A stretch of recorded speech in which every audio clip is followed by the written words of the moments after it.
We're gonna be talking about diversity today, and we have this wonderful, wonderful songwriter, musician, singer, who wrote a song that some of us take on as who we are. Kind of like who CCL instead of her creativity. We're misfit toys. And it's all about misfit toys. I once had somebody say to me, I go to Dottie's church because nobody else wants me. And he proceeded to tell me why. And I said, well, God loves you and we love you. And he stayed.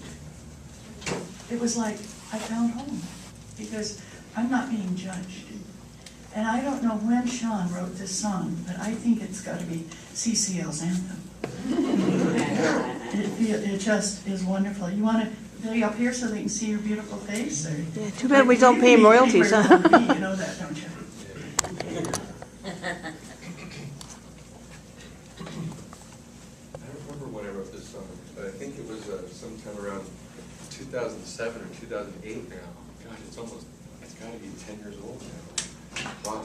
And you can remember all those words still? I still remember them. Well, you know, it's like one of those things that when you write an anthem for your life, it doesn't really go away.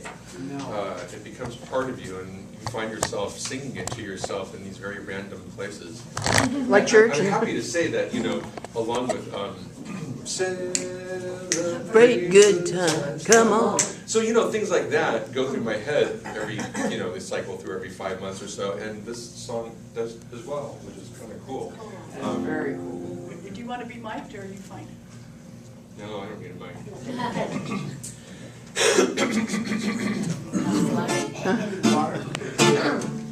That's the beginning of every good song.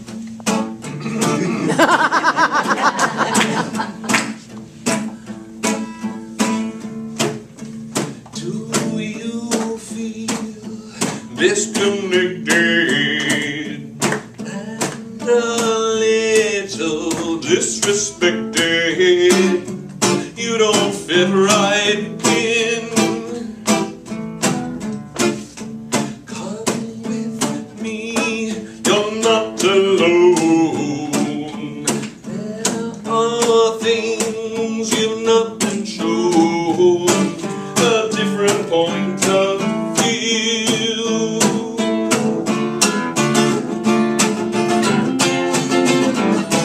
Find your kind and stay blind on the island of misfit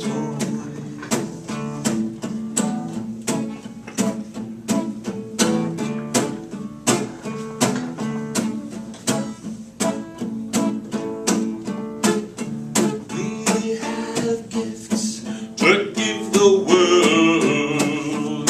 They're inside every boy and girl, but some of you don't know. Tune them in and start expressing. Walk with pride and share your blessing. You're doing the right thing.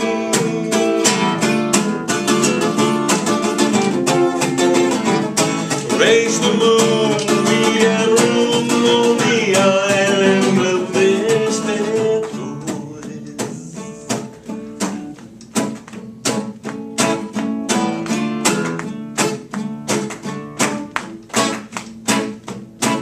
It's in me, it's in you, it's the taming of the shrew. It's the comedy on top of us, the kindred of the metropolis, a sense in a lesson. We're gonna be progressing to attain a higher order, existing without borders. I say it's different and normal and informal. Never not in desolation, we're all standing at the station. What's the special gift that you got? You don't use a whole lot, is it sitting there and waiting like a crowd, anticipating, watching us and watching rockets?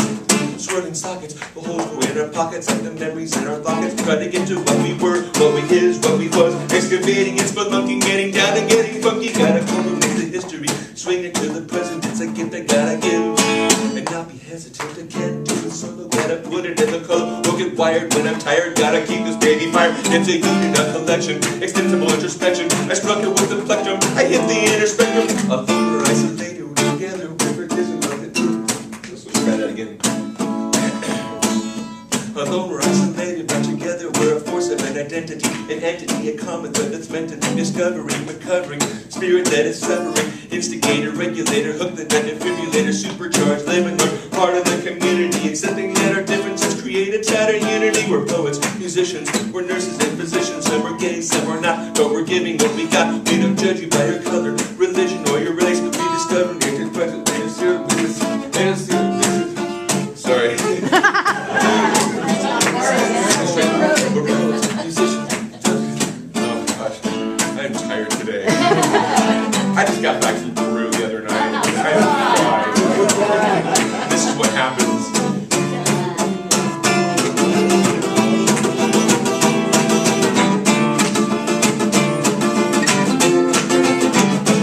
Give a lift, share your gift on the island of misfit toys. Find your kind, which we find on the island of misfit toys. Raise the moon, we have room on the island of misfit toys.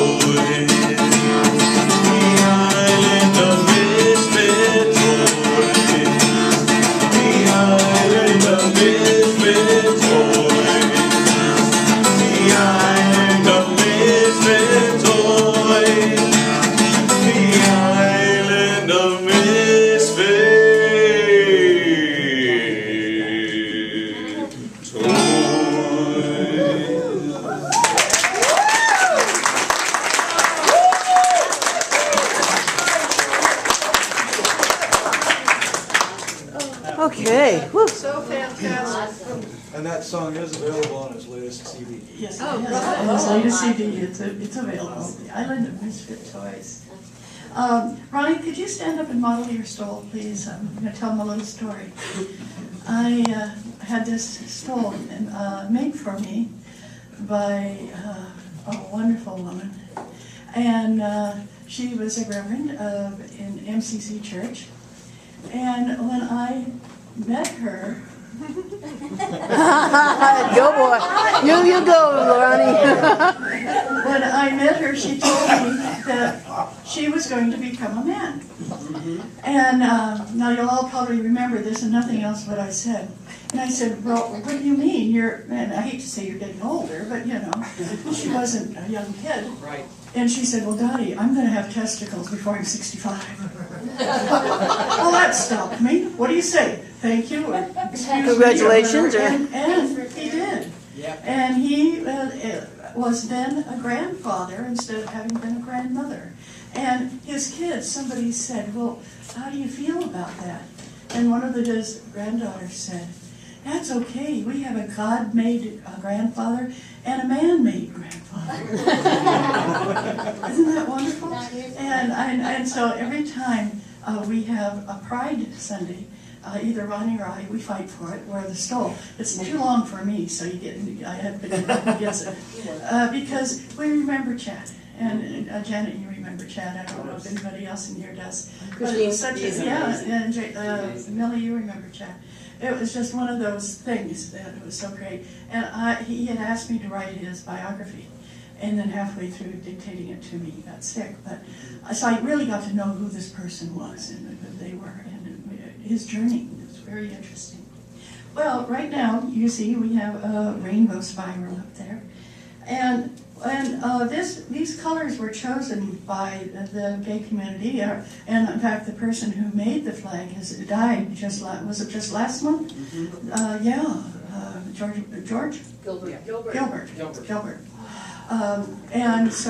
And what he made it for is to stand for different things. The red is for life, the orange is for healing, the yellow is for sunlight, the green is for nature, the blue is for harmony and peace, and the violet is for spirit. So that's a good representation of people. It was originally had two other colors. It had a dark purple and it had a pink. And they found that they couldn't duplicate it. And so, but every once in a while, if you happen to be in the Castro during Pride Week, you'll see one of the bigger, with more colors in it. It was very, very interesting. So when we talk about diversity and pride, what is pride? What is that? It's a feeling of honor, and it's a feeling of self-respect, a sense of personal worth. Shouldn't we all have that? Every day, not just one or two or a week or anything else, but have pride. And so I brought out things that have to do with pride. And I started out with the American flag that's behind us. And that has pride for people who have worked in or with the government or whatever. You have those who died in the service and those that are still here. And then on this rainbow cloth, I started putting things. We have the statue of Kuan Yin. And Kuan Yin is right here in front. She's the little green one that glows in the night. I like Kuan Yin. She's my representation of transgender. It is said that Kuan Yin was born male and looked around and said, the women need representation. And became female. Wow. And that's, you know, that's an amazing thing to have happen, you know. And it said she, with all of this, she just knew that we needed more female energy, so that's what happened. And in the corner of the altar over there is a beautiful statue, right here, a beautiful statue of a woman holding two babies. Little girl here, little baby. And that's for all the women. Pride in being a woman, pride in being able to have children, pride in being a mom. And so, in accepting your children, no matter who they are, who they might be.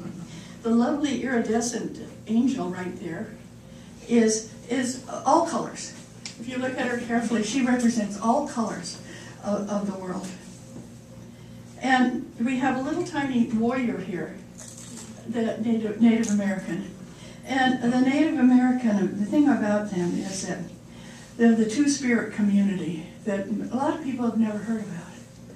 But in the Native American and almost all tribes, if you were born a little boy and you decided you wanted to be a girl, they just welcomed you. And that was called Bardash. And we have a picture of a woman being welcomed by Grover Cleveland on the courthouse steps, who had been born male. And there was this ceremony welcoming this person. So people are saying to me, well, what's all this transgender stuff? We never had that before. What I'm saying is this has been around for so long. Thank goodness we are finally able to talk to people about it. Yes? A transgender woman threw the first brick at Stonewall. Yes, exactly, yeah. Black transgender woman. Black transgender woman, yeah. And if you don't know what Stonewall was what started all of the gay pride upheaval, because it was during the Civil Rights era. And during the Civil Rights era, people were standing up for themselves. People were saying, I'm not going to take this anymore. I'm going to be proudful of who I am. And so that's what happened. And so we have all sorts of, we have the world, we have Buddha, who is the compassionate Buddha and represents everybody. We have the cross, Jesus died for us. When you think of all of these great beings that we have, we've got them represented here, so you might want to come up there. I even have a little Hawaiian lady. I think she's part naked, I'm not too sure, but she's got big boobs, that's all I know. And a warrior. There are lots of things representing being prideful. Not prideful in a negative way, but just proud of who you are. Now, when I wrote an article for the CCL Insights, and I want to talk about that a little bit, because I was talking about diversity. And so many people want to stay in their own little place, their own class, their own gender. They just want to kind of pigeonhole themselves and stay there because it's comfortable. Well, what they're finding now, scientists have been looking into, why do some companies flourish better than others? And they're finding that a lot of the corporations that have been flourishing are in the Silicon Valley. And they have the higher amount of female executives of anywhere else in the world. Yes. And they're saying that the more women you have working with the men, the more discovery you have. Because men, for some reason, and we like this, feel when women are around they have to show off. Okay? They have to be stronger, better. And women, when they're around men, feel like I'm going to show them too. You know, so you get these two strong. And the peacock theory. Yeah, the peacock theory. This is so amazing. But then when you add a black female to a group of all white men, they quite often go, well, hey, she might think she's pretty great, but look at it. And what happens is that dissension sometimes makes everybody start doing better. And they can't really explain why, but they see that it's working.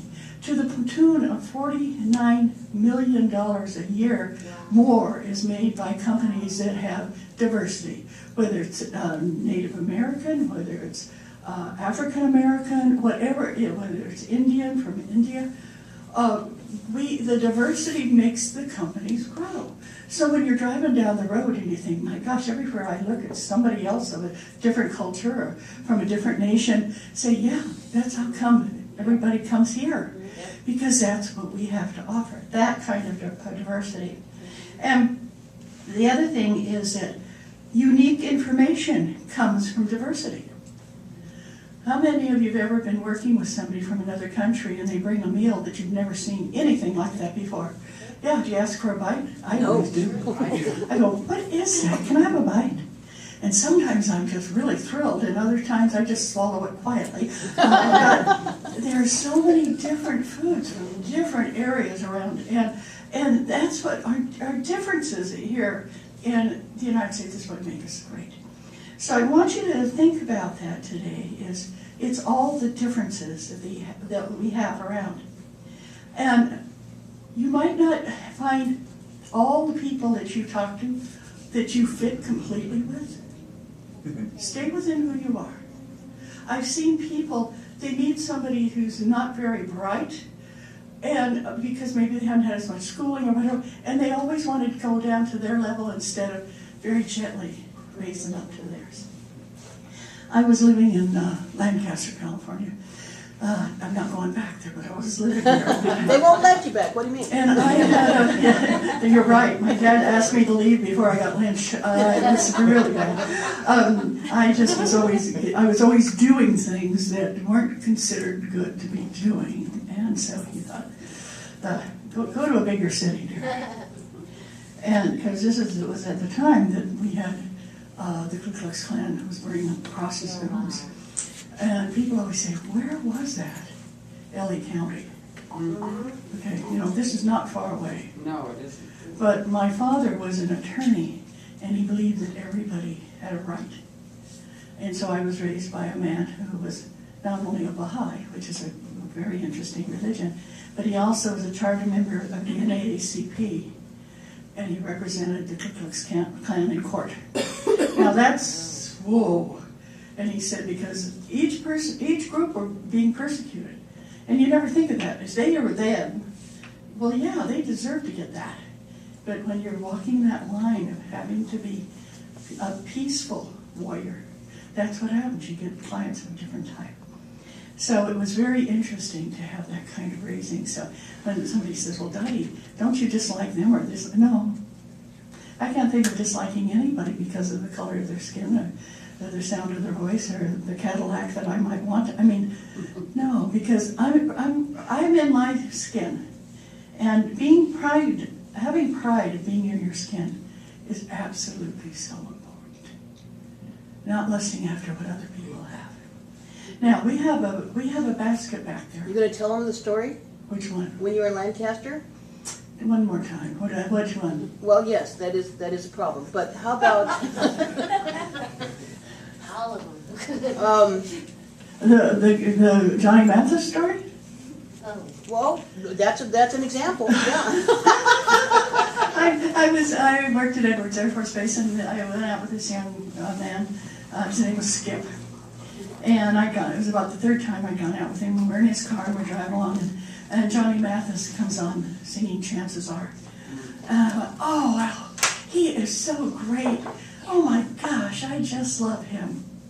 Skip was from South Carolina. And he said, you love that? Blah, blah, blah, blah. I said, oh, I do. And anyway, he kicked me out of the car.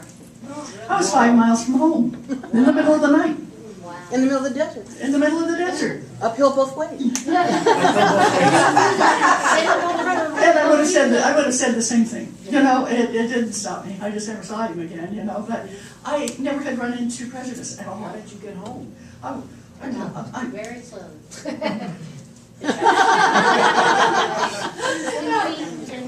Yeah, you know, I was 18, you know, you used to hitchhike a lot during those days. That's not the right story, huh? Well, when you started, I visualized which one you were gonna say, and then it just, it evaporated. Well, you tell me later, I'm getting to that age. Yeah, me too. I've got one for right Rita has one. Rita has one, yeah. Okay, so I'm 5 years old, or 4 years old, it's 1965, and our favorite bus driver happens to be a black guy. And I came up onto the bus with a lollipop, and I offered him a lick. I'm 4 years old. I go, hey, would you like a lick of my lollipop? It's very good. The whole bus went white and goes, and I got a lecture for the next half hour by the other. But aren't kids wonderful?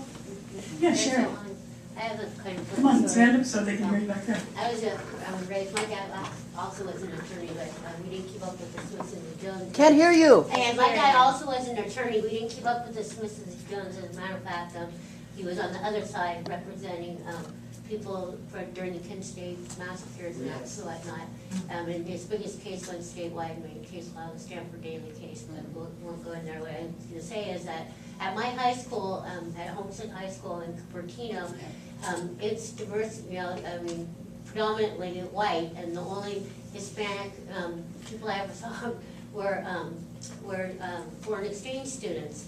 So after my dad had passed away, and Donald, as you know, he was my childhood sweetheart, who my dad had some issues with me hanging around with. He was from the other side of the track. We've been married for 35 years now, but and 3 grown, beautiful, successful sons. So, but anyway, so I mean, I had never dealt with any kind of different cultures. I think there's 2 black families in all of Los Altos. Well, his old PO from juvenile hall got me a job at juvenile hall, so I've been working with the Department of Mental Health, and it was like my first week at juvenile hall, and we have what we call a pop chart. We put everybody's name at the end of the night, so everybody's accounting for it, and this is so embarrassing to me. So I'm doing the pop chart, and Sherry Big Mouth, I'm a whole 22 years old, and like I said, you know, the only Hispanic people I knew were foreign exchange students, so really loud, because I have such a big mouth. I'm doing it, and I go, check this out, my coworker said, who the heck names their kid Jesus? And my coworker goes, Sherry, that's Jesus, and that's my first name too, and I felt about this big, and you all, and he goes, hey, Sherry, it's me, Jesus. I stood out. The hardest kids that I dealt with were the ones where I grew up, and I fit right down in the hood. I used to go, hey, yo, Miss W. And today, my son is a supervisor, and one of the kids, lo and behold, that I had in juvenile hall, even though he drives my son crazy, was a kid that would come in and out, not heavy stuff, mostly with violation, and remember me, and he kept going, Mom, this can't be one of your kids. He's like 40-something. I go, well, Chris, if I started when I was 22, if I was 16 years old, or if he was 16, and I do remember him, and it was really funny because he said, Chris, when Chris drives him home, he complains, but he also doesn't ride home because he has no car. And he goes, one day he was driving home, he goes, can I tell you something about your mom? You know, I don't want to be disrespectful, this is something that I think of. And he goes, Dad, what's up? And I was thinking, you know, he's going to say I'm mean or I have all that. And he goes, man, back in the day, your mom was really fine. And he goes, my son looked at him and goes, you must be as blind as she is. I wanted to share that with you. That was my story about Jesus. It was like so funny and embarrassing. Do you have the basket that has the sayings? Yes. Okay, they just take a saying, and we're going to pass these out. And you can either, if you want to read it out loud, or if you don't want to read it, that's fine. And you might find something that really hits you. And these are about diversity from all over the world. And yes, Annie. I just wanted to share, I think, one of my favorite stories about my son when he was about 5 years old. He came to me and he said, Mommy, I want to go and I'm going to go play with my little brown friend. And I said, honey, we don't have to call people by their color because everybody's human, everybody is a person. He goes, but Mommy, I can't remember his name. That was so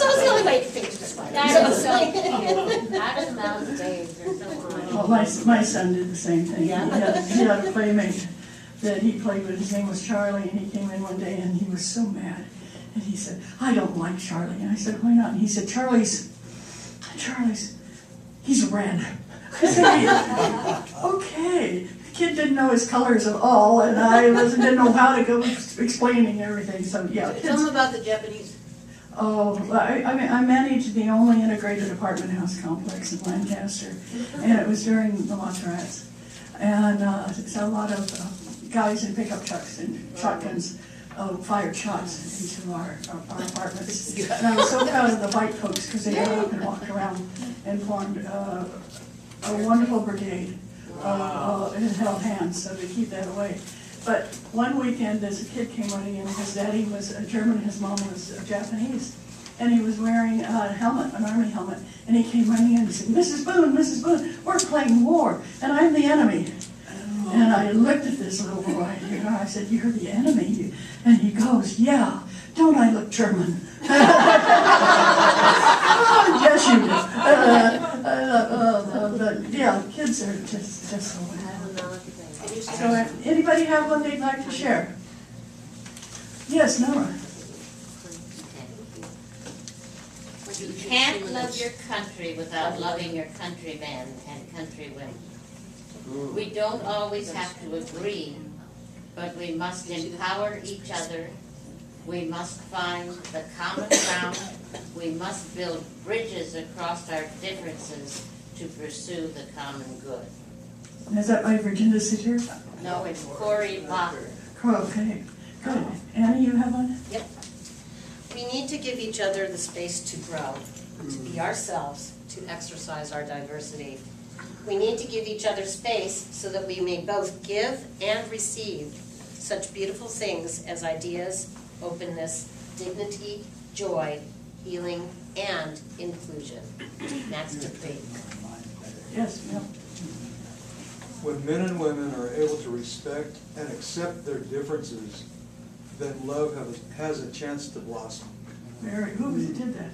John Gray. John Gray, okay. You know what he wrote? Men are from Venus, women are from Venus, men are from Mars. The author. Can I add one thing too? To kind of piggyback on the meditation that you did, I once had a dream that everyone in the world was all different colors, and every morning when they woke up, everybody changed. It was like, so today you may be purple, tomorrow you're green. Oh, wow. And of course I shared that with somebody once, and they said, that would make it really difficult to choose your outfit for the Okay, who else has one to It would be read? really cool. Tomorrow? I love this one. If we cannot now end our differences, at least we can help make the world safe for diversity. John F. Kennedy. He knew how to say consent. Here, you're gonna read, Sherry asked me to read the one that Sherry, okay. This is by Reverend Desmond Tutu. I would not worship a God who is homophobic, and that is how deeply I feel about this. He added, I would refuse to go to a homophobic heaven. No, I would say sorry. I mean, would much rather go to the other place. Wow. Ronnie. Why is it that, as a culture, we are more comfortable seeing two men holding guns than holding hands? Who wrote that, Ronnie? Ernest Gaines. I would like Okay, Jen. And our wonderful man here has asked me to read this. We are all different, which is great because we are all unique. Without diversity, life would be very boring. Very. Okay, Chris? Yeah. Oh, wait a minute, there's two Chris's, one minute behind the other. Chris Brown? Chris Brown. Two. This is a Muslim origin. A lot of different flowers make a bouquet. Yes. And I have one by Eleanor Roosevelt. Pit race against race, religion against religion, prejudice against prejudice, divide and conquer, We must not let that happen here. Yeah. Eleanor Roosevelt. Okay, Rita, you're gonna read one? Oh, you're standing. She was going to. Okay, Christine? Okay. Feelings of worth can flourish only in an atmosphere where individual differences are appreciated, mistakes are tolerated, communication is open, and rules are flexible. The kind of atmosphere that is found in a nurturing family. Thank you. Get another one, Rita. Yeah, anybody else want to? Red. Yeah, no, anybody else want another one? Yeah, yes, okay, Laura. This is John F. Kennedy said, if we cannot, it's a good example here. We cannot end our difference, at least we can help the world, make the world safe for diversity. We share the basic common link of inhabiting this small planet. We all breathe the same air, we all cherish our children's future, and we are all mortal. Yes, okay, Judy. If you want another one, raise your hand. Chris, could you pass the basket if somebody wants another? Anybody else want another one? Okay, go Judy. We need to help students and parents cherish and preserve the ethnic and cultural diversity that nourishes and strengthens this community and this nation. Cesar Chavez. Daniel? I'll read this one from Martin Luther King Jr. An individual has not started living until he can rise above the narrow confines of his individualistic concerns to the broader concerns of all humanity. And we are so lucky. Reverend Charles marched with Martin Luther King. Wow. So if you have somebody who actually saw the man. Yes, Jonathan. This is Robert Kennedy. Ultimately, America's answer to the intolerant man is diversity. At one time we were in Portugal, and we ended up at a little neighborhood restaurant, and I looked around and I told my husband, I said, do you realize everyone but us is the same color and speaking the same language? How weird is that? Okay, yes, go. I read something by John Denver. I believe that we are here for each other, not against each other. Everything comes from an understanding that you are a gift in my life. But whoever you are, whoever our differences are. Wow, thank you. Anybody else? Well, you get the feel, Laura. When all Americans are treated as equal, no matter who they are or whom they love, we are all more free. President Obama. Now I have the third one. One can state without exaggeration that the observation of and the search for similarities and differences are the basis of all human knowledge. Alfred Nobel. Thank you so much. Yes, sir. Maya Angelou has said that the Ten Commandments are not multiple choice. The Ten Commandments are not multiple choice. I love that. He also said that the richest people in the world aren't those who have the best at everything, they're those that make the best out of everything they have. She was wonderful. She's great.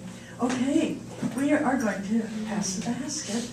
And Corky is going to put on a song for us to sing. I am. Pass the basket. And please take your donation and put it between your two hands and give it a blessing.